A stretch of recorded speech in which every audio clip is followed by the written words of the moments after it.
வணக்கம் மக்களே, welcome back to நேற்று இன்று நாளை. இன்னைக்கு நம்ம வீடியோல சோயா வெள்ளை குருமா பண்ண போறோம். சோயா வெள்ளை குருமா பொறுத்த வரைக்கும் பண்றது ரொம்ப ஈஸி, ரொம்ப ஹை ஆன் மசாலாவா இருக்காது. ஆனா உங்களுக்கு முக்கால்வாசி டிஃபன் கூட சூப்பரா ஒத்து போகும். இட்லி, தோசை, இடியாப்பம், சப்பாத்தி வெரைட்டிஸ், ஆப்பம் எல்லாத்து கூடயுமே ரொம்ப நல்லா இருக்கும். ரைஸ் வெரைட்டிஸ்ல பாத்தீங்கன்னா நெய்ச்சோறு கூட நீங்க சாப்பிடலாம். நல்ல ஒரு ப்ரோட்டீன் ரிச் கிரேவி, பண்றதுக்கும் ரொம்ப ரொம்ப ஈஸி. இந்த சோயா வெள்ளை குருமா நான் எப்படி பண்ணுங்கிறத பாக்கிறதுக்கு முன்னாடி நம்ம சேனலுக்கு நீங்க ஃபர்ஸ்ட் டைமா வரீங்கன்னா மறக்காம சப்ஸ்கிரைப் பண்ணுங்க. இப்போ வாங்க வீடியோக்குள்ள போகலாம். முதல்ல சோயா வேக வச்சு எடுத்துக்க போறோம். பாத்திரத்துல கொஞ்சம் தாராளமாவே தண்ணி வச்சுக்கோங்க. அதுல கொஞ்சமா உப்பு சேர்த்துக்கோங்க. கொதிக்கிற தண்ணியில 2 கப் அளவுக்கு நம்ம சோயா நகெட்ஸை சேர்த்துட்டு சாஃப்ட் ஆகிற வரைக்கும் அதை வேக வச்சு எடுத்துக்கலாம். கொதிக்க கொதிக்க பாத்தீங்கன்னா சோயா சங்க் சாஃப்ட் ஆயிடும். சாஃப்ட் ஆனதுக்கு அப்புறமா நீங்க தண்ணி எல்லாத்தையும் வடிச்சிட்டு சோயா சங்க்ஸ்ல இருக்கிற எக்ஸஸ் வாட்டர் அப்படியே கையில புழிஞ்சிங்கன்னா உங்களுக்கு தனியா வந்துடும். தனியா எடுத்து வச்சிடுங்க. நம்ம அப்புறமா கிரேவில சேர்த்துக்கலாம். இப்போ ஒரு பேஸ்ட் ரெடி பண்ணி போறோம். அதுக்கு மிக்சி ஜார்ல 2-3 பச்சை மிளகாய், ஒரு கைப்பிடி அளவுக்கு சின்ன வெங்காயம், 1/2 கப் அளவுக்கு துருவின தேங்காய், அதுக்கப்புறமா மசாலா பொருட்கள் எல்லாம் சேர்த்துக்கலாம். ஒரு சின்ன துண்டு பட்டை, 2 லவங்கம், 10 முந்திரி பருப்பு ரிச்னஸ்க்காகவும் கிரீமினஸ்க்காகவும் சேர்த்திருக்கேன். கூடவே ஒரு 4-5 இலை புதினா சேர்த்துக்கலாம். 1/2 டீஸ்பூன் அளவுக்கு கசகசா, 1/2 டீஸ்பூன் சோம்பு, 1/2 டீஸ்பூன் ஜீரகம், 1 டேபிள் ஸ்பூன் பொட்டுக்கடலை, 1/2 டீஸ்பூன் மல்லிப்பொடி சேர்த்துக்கலாம். இது கூடவே 1 டீஸ்பூன் கருப்பு மிளகு சேர்த்து தேவையான அளவுக்கு தண்ணி சேர்த்துட்டு நல்லா நைஸா அரைச்சு எடுத்துக்கோங்க. உங்களால எவ்வளவு நைஸா அரைக்க முடியுமோ அவ்வளவு நைஸா அரைச்சு எடுத்துக்கணும். இப்போ இது அப்படியே இருக்கட்டும். நம்ம கிரேவியில அப்புறமா சேர்த்துக்கலாம். கடாயில 1 டேபிள் ஸ்பூன் அளவுக்கு எண்ணெய் சேர்த்துட்டு எண்ணெய் சூடானதும் 1/2 டீஸ்பூன் அளவுக்கு ஜீரகம், 1 பிரிஞ்சி இலை சேர்த்துக்கோங்க. ஜீரகம் பொரிஞ்சதுக்கு அப்புறமா 2 வெங்காயத்தை பொடி பொடியா நறுக்கிட்டு சேர்த்துட்டு வெங்காயம் சீக்கிரம் வதங்குறதுக்கு தேவையான அளவுக்கு உப்பு சேர்த்துட்டு நம்ம வெங்காயத்தை சாட்டே பண்ணிக்கலாம்.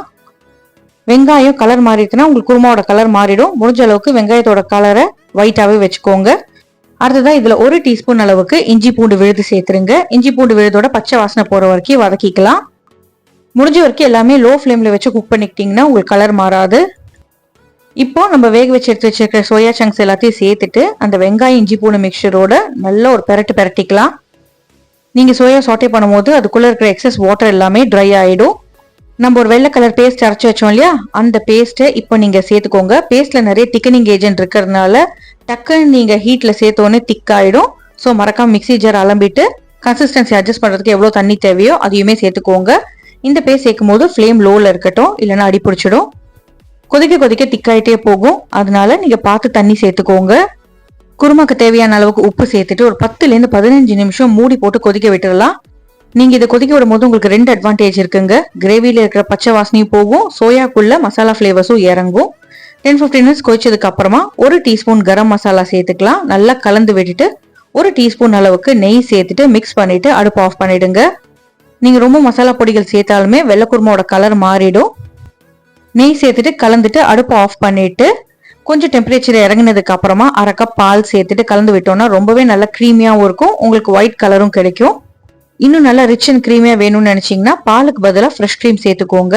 கடைசியா புளிப்புக்காக 1/2 டீஸ்பூன் ஆம்ச்சூர் பொடி சேர்த்துட்டு கொஞ்சம் தாராளமா கொத்தமல்லி இலைகளை தூவி விட்டுட்டு கலந்துட்டு நல்லா சூடா சர்வ் பண்ணுங்க. சாப்பிட்றதுக்கு சூப்பர்பா இருக்கும். அவ்வளவுதாங்க, யம்மியான சோயா வெள்ளை குருமா ரெடி. சோயாக்கு பதிலா நீங்க வெஜ்ஜீஸ் இல்லைன்னா உருளைக்கிழங்கு மட்டுமே வச்சு கூட இந்த மாதிரி குருமா பண்ணலாம். ரொம்பவே நல்லா இருக்கும். எல்லா டிஃபன் கூடயும் சூப்பரா ஒத்து போகும். நீங்களும் உங்க வீட்டுல ட்ரை பண்ணி பாருங்க. எப்படி வந்ததுங்கிறத எனக்கு மறக்காம கமெண்ட்ஸ் சொல்லுங்க. நம்ம சேனலுக்கு நீங்க ஃபர்ஸ்ட் டைமா வரீங்கன்னா லைக் பண்ணுங்க, ஷேர் பண்ணுங்க, சப்ஸ்கிரைப் பண்ணுங்க. இன்னும் நல்ல வீடியோவோட நல்ல ரெசிபியோட நான் உங்களை சீக்கிரமே சந்திக்கிறேன். until then take care, bye bye, have a great day, thanks for watching. நம்ம சேனல்ல இன்னும் எக்கச்சக்கமான சைட் டிஷ் ரெசிபிஸ் இருக்குங்க. டைம் இருக்கிறப்போ அதையுமே செக் பண்ணி பாருங்க. இந்த பீக் சம்மர்ல stay safe, stay hydrated, have a great day.